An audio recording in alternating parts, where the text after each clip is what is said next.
ada perdamaian. Bahkan saya beberapa kali, ada 2 kali, 3 kali bertemu dengan Pak Yusuf Kalla dan hubungan kami sangat baik.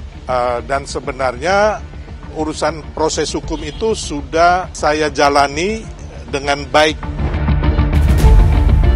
Apa yang selama ini saya lakukan lewat podcast dianggap sesuatu yang punya nilai pidana sehingga saya dipanggil, maka ini adalah salah satu bentuk kriminalisasi terhadap pembungkaman kebebasan berpendapat dan kebebasan berekspresi. Saya ingin menunjukkan ijazahnya di dalam sidang pengadilan nantinya. Halo Sobat Kompas TV, berjumpa kembali dengan saya Jocelyn Valencia. Dan Sobat Kompas TV, seperti biasa kita akan membahas kasus-kasus terkini yang pastinya menjadi sorotan masyarakat. Dan Sobat Kompas TV, semakin lama setiap harinya kasus ijazah Jokowi ini masih terus bergulir ya. Dan ternyata banyak fakta-fakta baru atau mungkin hal yang kita tidak ketahui gitu. Salah satunya adalah fakta terkait kasus lama dengan relawan Jokowi Sylvester Matutina yang terkait kasusnya dan status hukumnya di kasus pencemaran nama baik Yusuf Kalla. Dan saat ini saya sudah berada bersama ahli hukum pidana Universitas Pelita Harapan, Prof. Jamin Ginting di sini untuk bertanya, kira-kira seperti apa sih dari perspektif hukum terkait kasus ini? Halo, Prof. Jamin. Selamat siang, Jocelyn. Selamat siang, Prof. Jamin. Terima kasih sudah mau bergabung bersama kami. Ya, sama-sama. Prof. Jamin, mungkin ini langsung ke intinya saja ya. Kalau misalnya kita melihat kasus ijazah Jokowi itu semakin banyak masalahnya merembet kemana-mana kalau kita bilang gitu.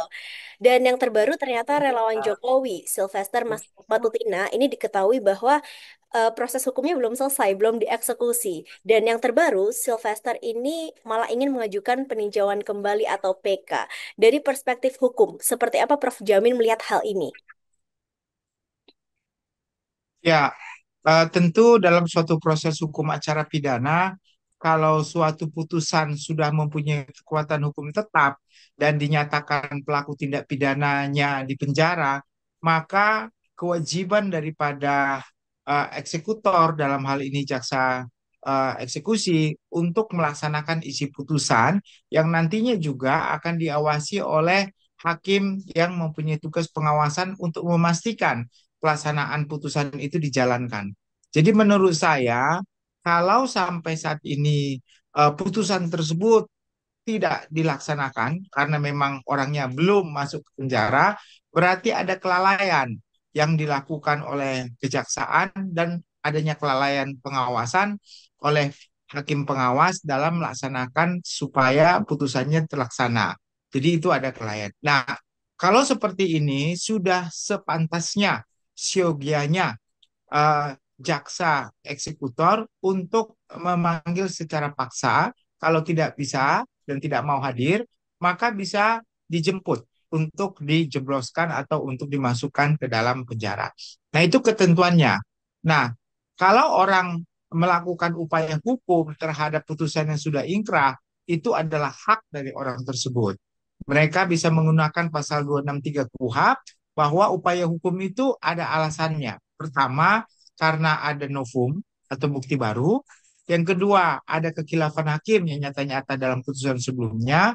Dan yang ketiga, adanya perbedaan putusan yang sangat signifikan dari putusan dia dengan putusan orang lain yang bersama-sama melakukan tindak pidana dengan dia.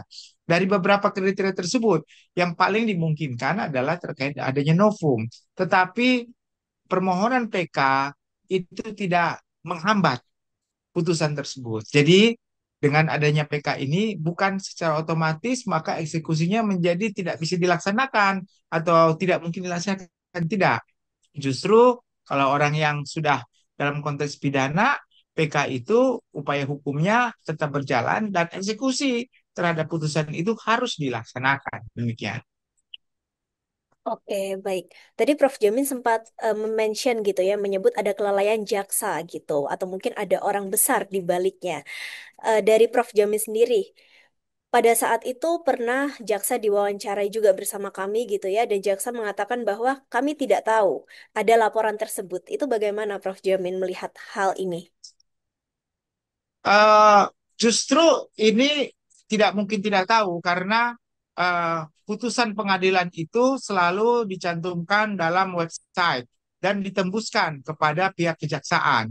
Jadi salinan putusan disampaikan oleh Mahkamah Agung melalui pengadilan tempat di mana pertama sekali orang itu diadili dan ditembuskan kepada jaksa penuntut umum karena jaksa itu yang menuntutnya.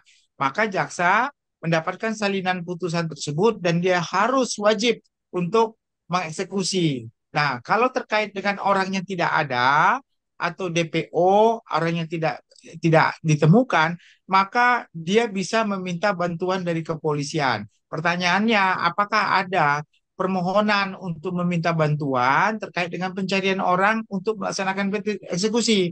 Kalau tidak ada, berarti memang tidak ada itikat atau keinginan dari jaksa sendiri sebenarnya untuk melakukan itu. Tapi kalau sudah memang dilakukan dan orang itu menghilang, maka akan daftar pencarian orang dilakukan. Nah, itu ya pada lazimnya seperti itu, Mbak. Oke, baik. Dan tadi Prof. Jami juga menyebut proses pemanggilan itu bisa dilakukan secara paksa. Waktu idealnya kapan, Prof? Karena ini kan kasus sudah dari 2019 ya, sampai 2025 pun belum ada eksekusi. Dan kapan waktu ideal yang tepat ya untuk Iya. melakukan proses ini? Ya, pada saat mereka menerima salinan putusan dari pengadilan negeri yang disampaikan Mahkamah Agung melalui pengadilan tersebut, maka saat itu seketika dia langsung ya untuk menjemput orang tersebut karena dia tidak ditahan sebelumnya. Lalu dia akan mendatangi orang tersebut, biasanya memanggil ya secara sukarela untuk hadir untuk menyerahkan diri untuk melaksanakan isi putusan. Tapi kalau tidak mau, maka dilakukan penjemputan. Dan kalau tidak diketahui di mana tempat tinggalnya, maka orang tersebut akan dibuat pengumuman pencarian daftar orang yang akan melarikan diri supaya dilakukan pencekalan, begitu ya. Nah, makanya menurut saya hal-hal upaya hukum seperti itu sudah dilakukan tidak tahun 2019, 2020 sampai apa. Tapi kalau tidak dilakukan, maka kemungkinan besarnya memang kalau saya duga ada unsur-unsur juga yang sengaja untuk bisa membiarkan ini tidak dapat dieksekusi. Tapi ini kan baru dugaan ya, jadi bisa jadi seperti itu begitu. Kalau dari Prof. Jami sendiri ketika mengikuti kasus ini, kira-kira ada orang besar siapa, Prof, di baliknya? Kalau dalam penerapan hukum itu sifatnya adalah equality before the law, ya. Orang itu sama semua di hadapan hukum. Tidak boleh membeda-bedakan. Jadi kalau suatu ketika orang melakukan tindak pidana secepat-cepatnya dieksekusi, di sisi lain ada orang-orang yang tidak dieksekusi, maka itu menjadi pertanyaan besar. Alasan apa? Kalau alasan yang sifatnya yuridis pasti ada sifat yang alasan non yuridis.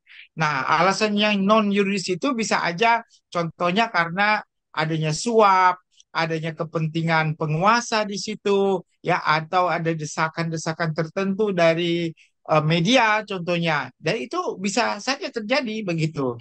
Dan jadi faktor-faktor eksternal di luar faktor hukum sebenarnya tidak boleh mempengaruhi pelaksanaan isi putusan tersebut gitu. Oke, baik. Kemudian kita masih berbicara soal pengajuan PK Sylvester nih, Prof. Kemungkinan berapa persen bisa diterima PK ini dengan segala track record kasus ya yang ada dari 2019 gitu. Dan apakah secara hukum ini ideal untuk dilakukan? Ya, jadi PK itu disebut sebagai upaya hukum luar biasa ya. Jadi pada umumnya hampir 95% PK itu ditolak. Ya hanya 5% saja dikabulkan karena itu harus ada novum yang benar-benar menunjukkan kalau bukti itu ada sebelumnya maka putusannya berbeda begitu. Nah, saya tidak melihat apakah novum yang akan dihadirkan itu sangat berpengaruh dan itu akan diperiksa nantinya novum itu di pengadilan apakah memang fungsi novum itu benar-benar novum atau cuma surat-surat biasa atau keterangan-keterangan biasa yang sebenarnya tidak mempunyai pengaruh apa-apa begitu. Jadi saya kira kemungkinan kecil ya untuk bisa dikabulkan ya. Nah, sekali lagi tapi kan tidak kemungkinan yang 5% itu juga bisa berpengaruh karena faktor-faktor non yuridis tadi yang bisa membalikkan keadaan. Nah, itu kita di luar kemampuan kita lah kalau seperti itu kan. Dan kalau misalnya kita berbicara faktor non-yuridis tadi, ternyata memang terjadi. Dari kacamata hukum seharusnya seperti apa, Prof? Karena ini kan mempengaruhi kredibilitas hukum di Indonesia juga ya. Dan masyarakat melihatnya, oh hukum di Indonesia mungkin bisa dibeli gitu. Itu bagaimana, Prof, tanggapan Anda? Ya, saya kira itu disayangkan ya, tidak boleh terjadi seperti itu. Tetapi itu ada, seperti udara yang tidak kelihatan tapi bisa dirasakan, seperti angin juga begitu ya. Tidak dilihat tapi bisa dirasakan keberadaannya. Nah, itu sebenarnya menjadi hal yang tidak baik ya dalam konteks penegakan hukum di Indonesia begitu ya. Makanya kalau memang nyata-nyata pengen untuk memberikan kebebasan seperti yang dilakukan Prabowo itu jauh lebih baik. Contohnya dia memberikan abolisi atau amnesti ya. Nah, itu kan hak prerogatif daripada presiden gitu. Tapi di satu sisi Presiden Prabowo tidak memberikan itu, tapi di sisi lain penegakan hukum tidak dilaksanakan dengan baik dan benar. Sehingga ada dualisme di sini ya. Apakah benar-benar apa pengaruh ini bisa dilaksanakan dengan baik secara yuridis atau dengan kekuasaan politik tadi dikatakan di luar dari non yuridis. Tapi menurut saya seharusnya kalau memang ada keinginan untuk memberikan pengampunan, ya harusnya Prabowo juga memberikan hal yang sama yang sudah pernah dilakukan terhadap yang lain, contohnya ya terhadap Mas Hasto dan juga kepada satu lagi itu Tom Lembong. John Limbang ya, gitu. Ya, Tom Lembong. Mohon maaf. Oke, baik. eh Jika nantinya nih, Prof ya, Sylvester Matutina ini benar-benar dieksekusi, apakah menurut Anda itu akan bisa mempengaruhi dinamika polemik ijazah Jokowi ini? Saya kira tidak ada kaitan justru ya. Jadi karena ini kan kasus yang berbeda. Satu berkait dengan pencemaran nama baik yang dilakukan oleh Sylvester terhadap mantan wakil presiden kita, ya Yusuf Kala. Satu sisi lagi hal yang berbeda terkait dengan personal ijazah Jokowi. Jadi ini dua hal yang berbeda ya. Dan saya nggak bisa meyakinkan apakah ada hubungan ya dari kasus ini. Saya kira sama sekali tidak ada kaitannya menurut saya begitu. Oke, siap. Kalau secara kacamata hukum nih, Prof, sebenarnya klaim palsu atau aslinya dari sebuah ijazah itu dapat dibuktikan sejauh apa? Dan bukti apa saja yang sebenarnya akan dianggap sah menurut hukum untuk memastikan keaslian sebuah dokumen gitu? Ya, jadi dalam undang-undang kita, dalam KUHP kita, sudah diatur sedemikian rupa bahwa untuk membuktikan adanya suatu perbuatan pidana ada alat bukti namanya ya. 184 ada bukti surat, ada saksi, ada ahli, keterangan petunjuk dan keterangan terdakwa. Jadi alat bukti itu yang bisa mendukung apakah ada suatu pembuktian yang bisa membuktikan adanya suatu perbuatan pidana. Nah, kalau dicontohkan di sini dikatakan palsu, maka tentu ada yang asli, kan begitu ya. Kalau ada yang palsu, ada yang asli. Nah, kebenaran fakta terkait dengan keaslian sebuah ijazah tentu ada beberapa kriteria. Pertama, ya tentu diperiksa terkait dengan institusi yang mengeluarkan ijazah tersebut. Apakah dekannya, apakah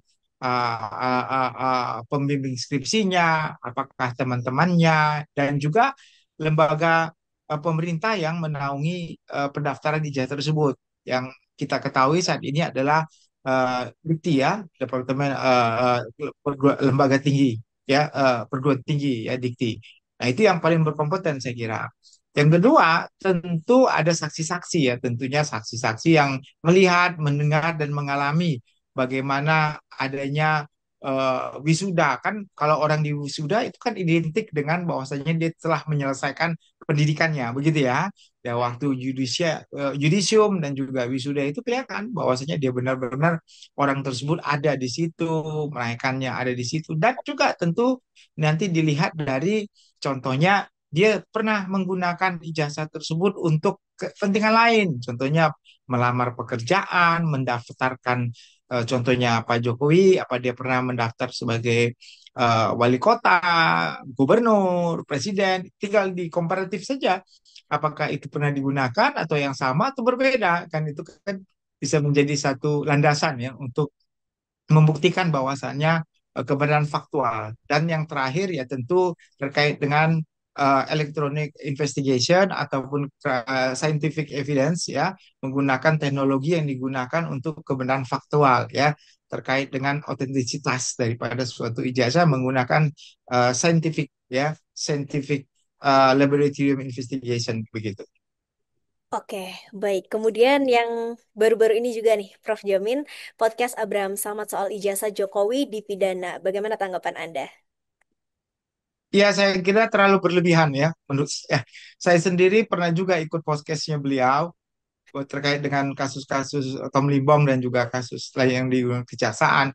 Dan hampir-hampir saja juga saya pernah hampir disebutkan di kejaksaan sebagai memberikan suatu keterangan. Itu hal yang menurut saya tidak tepat ya.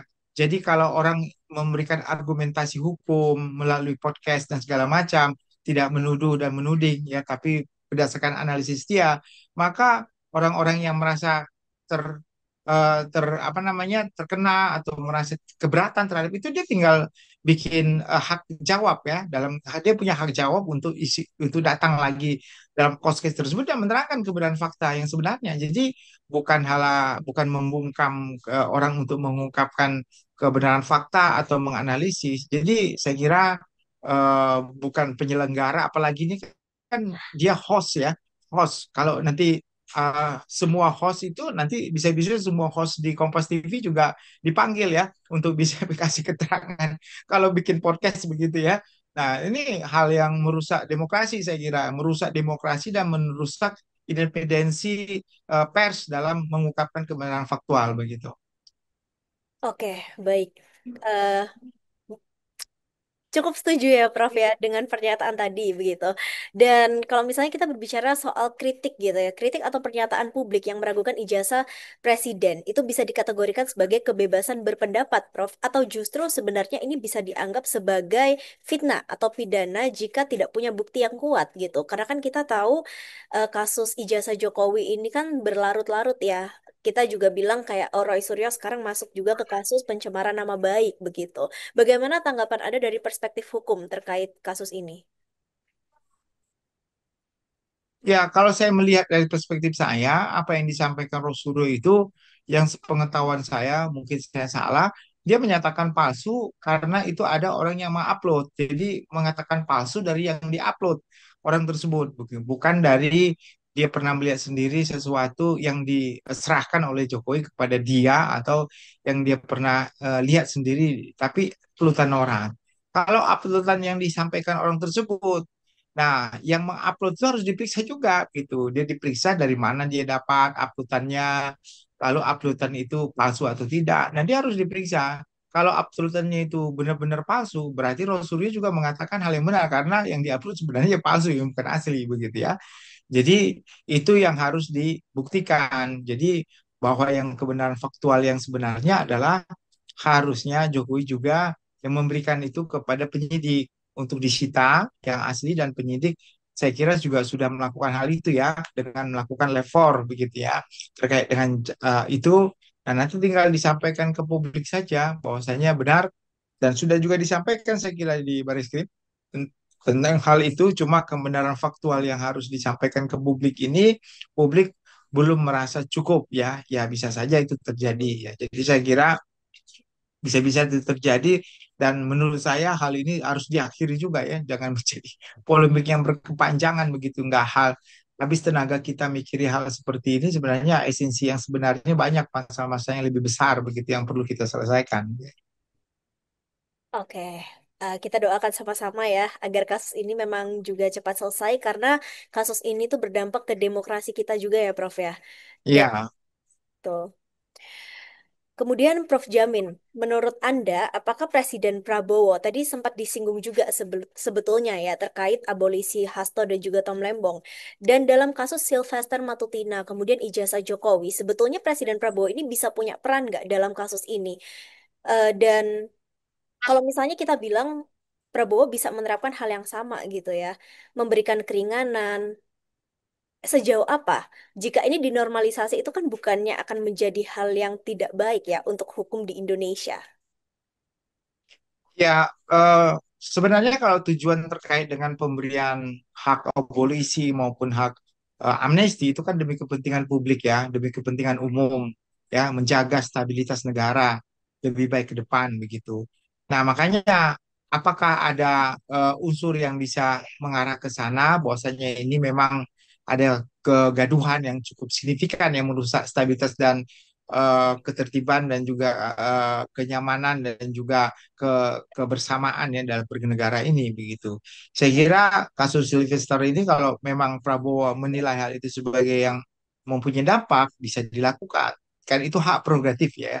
Itu semata-mata hak prerogatif dari presiden.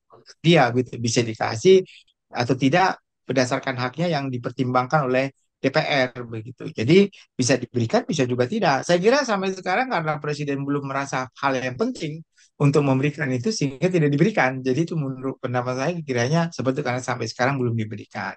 Dan terkait dengan kasus laporan Jokowi, tentu juga presiden bisa juga dia punya hak untuk memberikan polisi juga begitu ya terkait dengan hal ini untuk menghentikan proses penyidikannya begitu bisa dilakukan. Cuma menurut saya sekali lagi kenapa belum dilakukan ya mungkin menurut pandangan hak prerogatif dari presiden ini nggak begitu meresahkan ketertiban umum gitu. Jadi tidak diberikan dan tidak ada kepentingan untuk itu sampai saat ini. Padahal menurut saya terkait dengan ijazah Jokowi ini menurut saya sudah berlarut-larut ya, terlalu lama dan sikap dari penyidik juga ya kelihatannya belum tuntas ya. Harusnya harus diselesaikan dengan cepat begitu ya. Jangan tarik ulur seperti ini. Jadi tidak ada kepastian lagi bagi masyarakat gitu. Jadi saya berharap baik di Polda maupun di Barreskrim ya cepatlah ya untuk bisa. Biasanya kalau dalam kasus seperti ini diambil ahli Barreskrim semua ya, baik di Polda jadi supaya cepat dilaksanakan. Saya kira bisa kok gitu.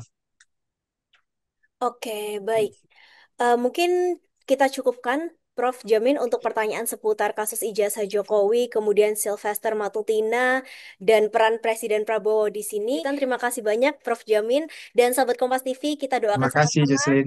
Semoga kasus ini bisa cepat selesai ya, agar dinamika Ya, politik amin. di Indonesia itu juga bisa lurus kembali ya kalau kita bilang, karena ini juga cukup membuat kisruh di masyarakat gitu. Dan ini Ya, pastinya bisa berdampak pada kredibilitas masyarakat terhadap hukum di negara kita.